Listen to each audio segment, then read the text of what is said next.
बाबा साहेब भीमराव अंबेडकर ने अपनी किताब द बॉय इन हिज धम्मा की भूमिका में एक महिला की तारीफ करते हुए लिखा, उन्होंने मेरी उम्र कम से कम 10 साल और बढ़ा दी। इस महिला पर बाद में अंबेडकरवादियों ने आरोप लगाया कि उनके नेता का निधन एक हत्या थी, जिसके लिए ये महिला जिम्मेवार है।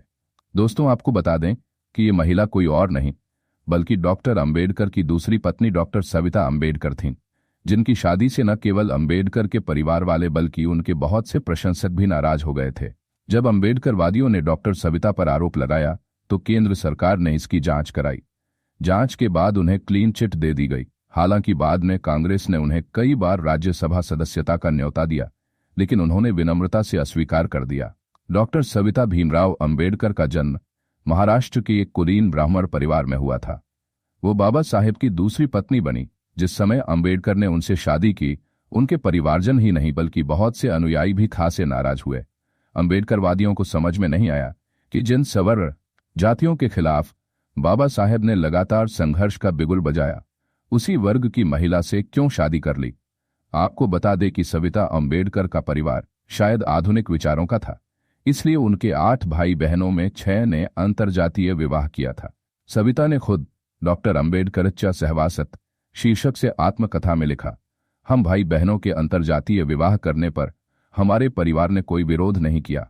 इसका कारण था कि पूरा परिवार सुशिक्षित और प्रगतिशील था। दोस्तों, सविता उस दिन यानी 6 दिसंबर को अंबेडकर के साथ दिल्ली में थीं जब उनका निधन हुआ। दरअसल दिन में सब कुछ ठीक था। बाबा साहेब एक दिन पहले 5 दिसंबर की शाम कुछ मुलाकातियों से मिले। फिर उन्हें सिरदर्द की शिकायत हुई। उन्होंने सहायक से सिर दबवाया, खाया खाया, सोने से पहले पसंदीदा गीत गुनगुनाया, सोते समय किताब पढ़ी।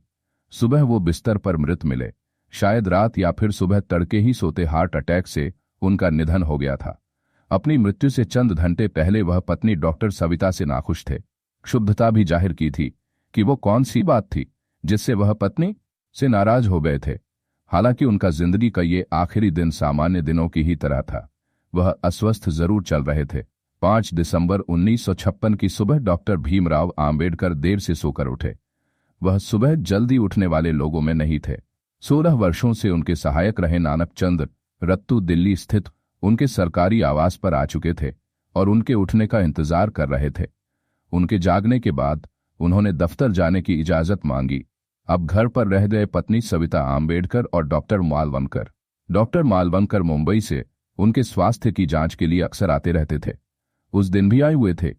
दोपहर में सविता और डॉक्टर मालवणकर सामानों की खरीदारी के लिए बाजार चले गए। घर लौटने में देर हो गई। आंबेडकर घर पर ही जब शाम 6 बजे रत्तू ऑफिस से वापस लौटे, तब तक श्रीमती आंबेडकर बाजार से नहीं लौटी थीं। अंबेडकर इस बात पर नाराज थे। उन्हें लग रहा था कि उनका ध्यान नहीं रखा जा रहा। रत्तू ने उनकी नाराजगी महसूस की। डॉक्टर आंबेडकर ने रत्तू को टाइप करने के लिए कुछ काम दिया। जैसे ही रत्तू लौटने वाले थे, तभी श्रीमती आंबेडकर लौट आई। डॉक्टर आंबेडकर गुस्से पर काबू नहीं रख सके। वह उनके घर में घुसते ही नाराज हो गए। उन्होंने कुछ सख्त बातें कहीं। वो आमतौर पर यही थी कि अगर उनका स्वास्थ्य ठीक नहीं है तो वह इतनी देर के लिए क्यों बाहर चली जाती है। अंबेडकर ज्यादा ही क्षुब्ध लग रहे थे। जब श्रीमती आंबेडकर ने पति को आपे से बाहर होते देखा तो उन्हें लगा कि उनका कुछ भी कहना आग में घी डालेगा, लिहाजा वो शांत रहीं। उन्होंने रत्तू से कहा कि वह डॉक्टर आंबेडकर को शांत करने की कोशिश करें। रत्तू ने कोशिश की। थोड़ी देर में वह शांत हो गए।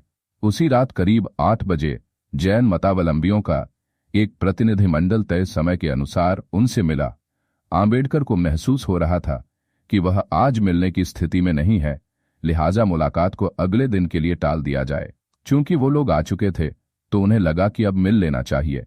इसके 20 मिनट बाद वह बाथरूम गए, फिर रत्तू के कंधे पर हाथ रखकर वापस ड्राइंग रूम में लौटे। सोफे पर निढाल हो गए। आंखें बंद थीं।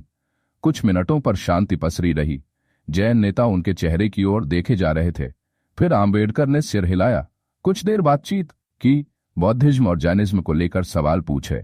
प्रतिनिधिमंडल ने बुद्ध पर एक किताब भेंट की। वास्तव में वह उन्हें अगले दिन के एक समारोह में आमंत्रित करने आए थे। डॉक्टर आंबेडकर ने आमंत्रण स्वीकार कर लिया। भरोसा दिलाया कि अगर स्वास्थ्य अनुमति देता है तो वह जरूर आएंगे। जब वह जैन प्रतिनिधिमंडल से बात कर रहे थे, तभी डॉक्टर मालवणकर ने उनका चेकअप किया। फिर मालवणकर पूर्व निर्धारित प्रोग्राम के अनुसार मुंबई रवाना हो गए। जैन प्रतिनिधिमंडल के जाने के बाद रत्तू ने उनके पैर दबाए। डॉक्टर आंबेडकर ने सिर पर तेल लगाने को कहा। अब वह कुछ बेहतर महसूस कर रहे थे। अचानक रत्तू के कानों में गाने की आवाज आनी शुरू हो गई। आम्बेडकर आंखें बंद करके गा रहे थे। उनके दाएं हाथ की अंगुलियां सोफे पर थिरक रही थीं। धीरे धीरे गाना स्पष्ट और तेज हो गया। डॉक्टर आम्बेडकर बुद्धं शरणं गच्छामि को पूरी तन्मयता से गा रहे थे। उन्होंने इसी गाने का रिकॉर्ड रेडियोग्राम पर बजाने के लिए कहा। साथ ही रत्तू से कुछ किताबें और द बुद्धा एंड द धम्मा का परिचय और भूमिका लाने को कहा। उन्होंने इस सबको अपने बिस्तर की बगल में टेबल पर रखा ताकि रात में इन पर काम कर सकें। कुछ समय बाद रसोइया सुदामा खाना तैयार होने की बात बताने आया। आम्बेडकर ने कहा कि वह केवल थोड़ा चावल खाएंगे और कुछ भी नहीं। वह अब भी गाना बुदबुदा रहे थे। रसोइया दूसरी बार आया। वह उठे और डाइनिंग रूम में गए। वह अपना सिर रत्तू के कंधे पर रखकर वहां तक गए। जाते हुए अलमारियों से कुछ किताबें भी निकालते गए। उन्हें भी टेबल पर रखने को कहा। रात के खाने के बाद वह फिर कमरे में आए। वहां वह कुछ देर तक कबीर का गाना चल कबीर तेरा भव सागर देर तक बुदबुदाते रहे। फिर बेडरूम में चले गए। अब उन्होंने टेबल पर रखी उन किताबों की ओर देखा जिसे उन्होंने रत्तू से रखने को कहा था। किताब द बुद्धा एंड हिज धम्मा की भूमिका पर कुछ देर काम किया, फिर किताब पर ही हाथ रखकर सो गए। सुबह जब श्रीमती आम्बेडकर हमेशा की तरह उठी तो उन्होंने बिस्तर की ओर देखा। पति के पैर को हमेशा की तरह कुशन पर पाया। कुछ ही मिनटों में उन्हें महसूस हुआ कि डॉक्टर आम्बेडकर के प्राण पखेरु उड़ चुके हैं। उन्होंने तुरंत अपनी कार नानक चंद रत्तू को लेने भेजी। जब वह आए तो श्रीमती आम्बेडकर सोफे पर लुढ़क गईं। वो बिलख रही थीं कि बाबा साहेब दुनिया छोड़कर चले गए। रत्तू ने छाती पर मालिश कर हृदय को हरकत में लाने की कोशिश की। हाथ पैर हिलाया डुलाया, लेकिन सब कुछ विफल रहा। वह शायद रात में सोते समय ही गुजर चुके थे। अब श्रीमती आम्बेडकर के रोने की आवाज तेज हो चुकी थी। रत्तू भी मालिक के पार्थिव शरीर से लगकर रोए जा रहे थे। कुछ देर बाद रत्तू ने करीबियों को दुखद सूचना देनी शुरू की। फिर केंद्रीय मंत्रिमंडल के सदस्यों को बताया। खबर जंगल में आग की तरह फैली। लोग तुरंत नई दिल्ली में अलीपुर रोड की ओर दौड़ पड़े। भीड़ में हर कोई इस महान व्यक्ति के आखिरी दर्शन करना चाहता था। तुरंत मुंबई खबर भेजी गई। बताया गया कि उसी रात में उनका पार्थिव शरीर मुंबई लाया जाएगा, जहां बौद्ध रीति रिवाजों से अंतिम संस्कार किया जाएगा। हालांकि इस पर विवाद भी है। कुछ लोगों का कहना है कि श्रीमती आम्बेडकर ने इस बारे में बेटे यशवंतराव को कोई सूचना नहीं दी। वह सारनाथ ले जाकर उनका अंतिम संस्कार करना चाहती थी।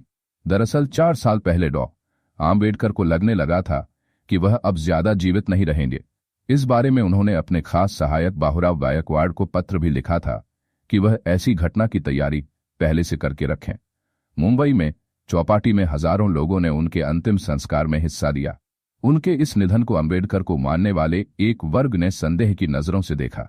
उन्होंने आरोप लगाया कि ये निधन स्वाभाविक नहीं बल्कि साजिश का नतीजा है।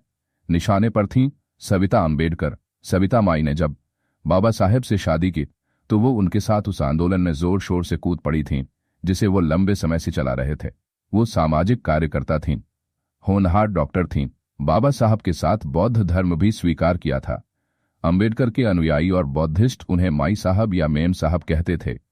फॉरवर्ड प्रेस में प्रकाशित एक लेख सविता के हवाले से कहा गया, मेरा डॉक्टर अम्बेडकर के जीवन में कैसे, कहां, कब और क्यों प्रवेश हुआ, इसके बारे में लोगों के मन में खासा कौतूहल रहा है। इस बारे में तमाम लोगों ने भ्रामक बातें भी फैलाई गईं।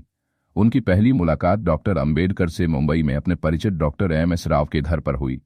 डॉक्टर राव ने भी अपनी पढ़ाई लंदन में की थी। अम्बेडकर अक्सर दिल्ली से मुंबई आने पर डॉक्टर राव के घर जाते थे। तब बाबा साहेब वायसराय की कार्यकारिणी में श्रम मंत्री थे। पहली मुलाकात के बाद कई ऐसे अवसर आए जबकि अम्बेडकर की सविता से मुलाकात हुई। फिर बढ़ती मुलाकातों ने निकटता भी बढ़ाई। 1947 आते आते डॉक्टर अम्बेडकर तबीयत खराब रहने लगे थे। सविता ही उनका इलाज कर रही थी। उन्होंने अम्बेडकर का स्वास्थ्य बेहतर करने में काफी काम किया। लोकवांग्मय गृह प्रकाशन मुंबई से प्रकाशित पुस्तक डॉक्टर बाबा साहेब ने कहा गया कि 16 मार्च 1948 को दादा साहब गायकवाड़ को लिखे पत्र में अम्बेडकर ने कहा, सेवा टहल के लिए, किसी नर्स या घर संभालने के लिए किसी महिला को रखने पर लोगों के मन में शंकाएं पैदा होंगी, इसलिए शादी कर लेना ही सबसे उचित रास्ता रहेगा। मैंने पहली पत्नी के निधन के बाद शादी नहीं करने का निश्चय किया था, लेकिन अब जो स्थितियां हैं उसमें मुझको अपना निश्चय छोड़ना होगा।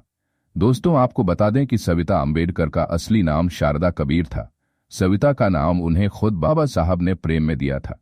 शारदा का जन्म 27 जनवरी 1909 को मुंबई में हुआ था। इनके पिता का नाम कृष्ण राव कबीर था, जो एक सारस्वत ब्राह्मण थे। माता का नाम जानकीबाई था। वह एक मेधावी इलेक्ट्रॉनिक थी। इन्होंने मुंबई के ग्रांट मेडिकल कॉलेज से MBBS की डिग्री हासिल की। यह उस समय था जब लोग लड़कियां पढ़ाना पसंद नहीं करते थे।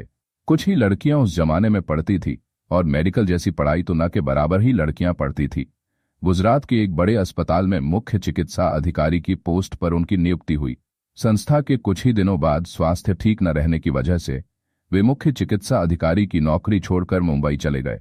शारदा कबीर मुंबई में ही एक जाने माने डॉक्टर मालवंकर के पास एक सहायता के रूप में काम करने लगी। मुंबई के विरलेपाले में डॉक्टर MS राव थे।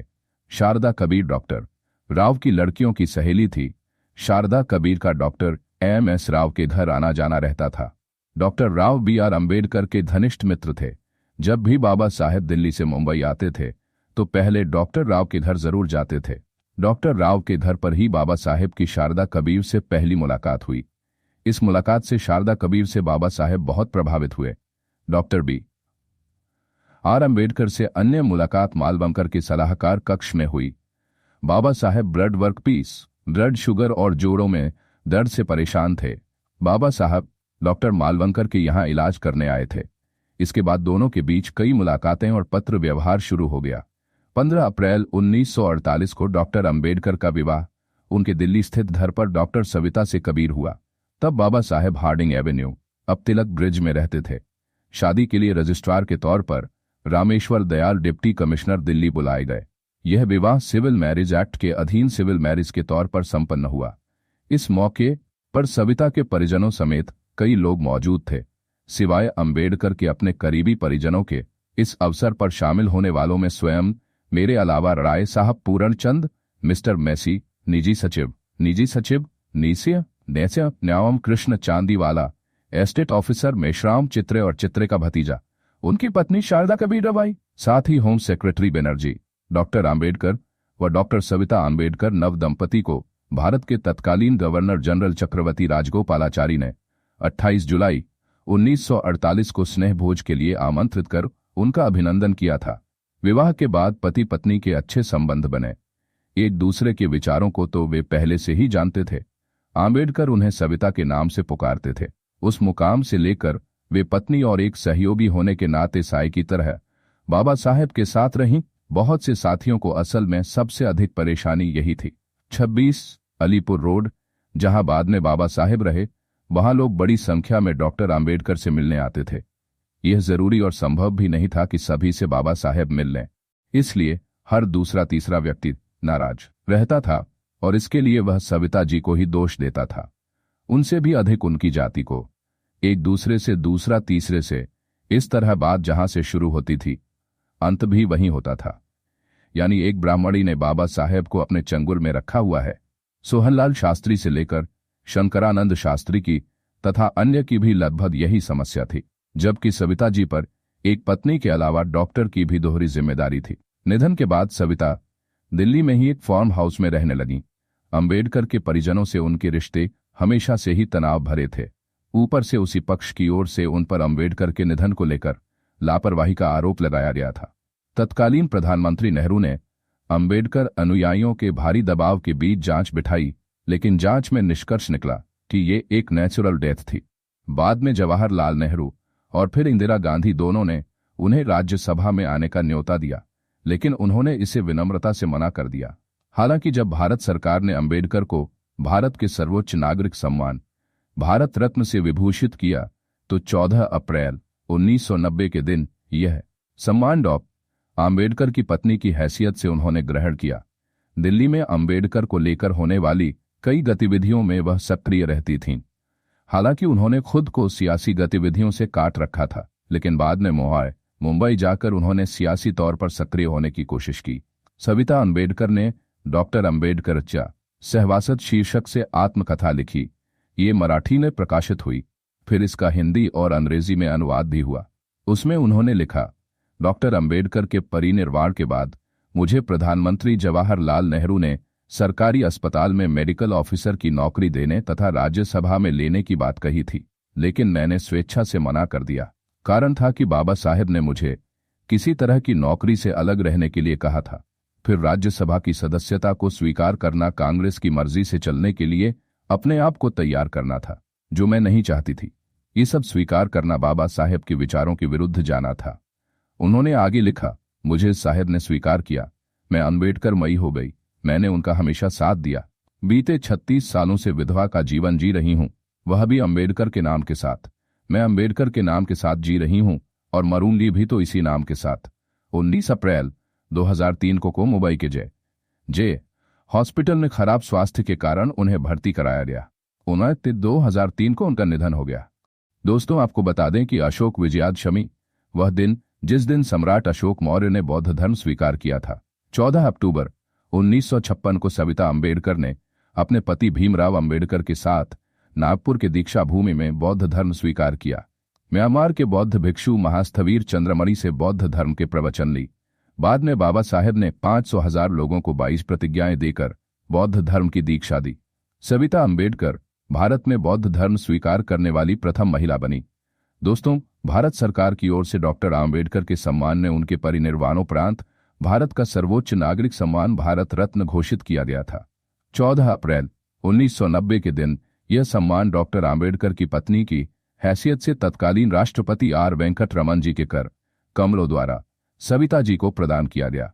उससे पहले बाबा साहेब डॉक्टर आम्बेडकर के जन्म शताब्दी वर्ष में तब के प्रधानमंत्री विश्वनाथ प्रताप सिंह द्वारा जब संसद के केंद्रीय कक्ष में बाबा साहेब का तैलचित्र लगाने की घोषणा हुई और 12 अप्रैल 1990 के दिन उनके तैलचित्र का अनावरण हुआ, तब भी वे उपस्थित थीं।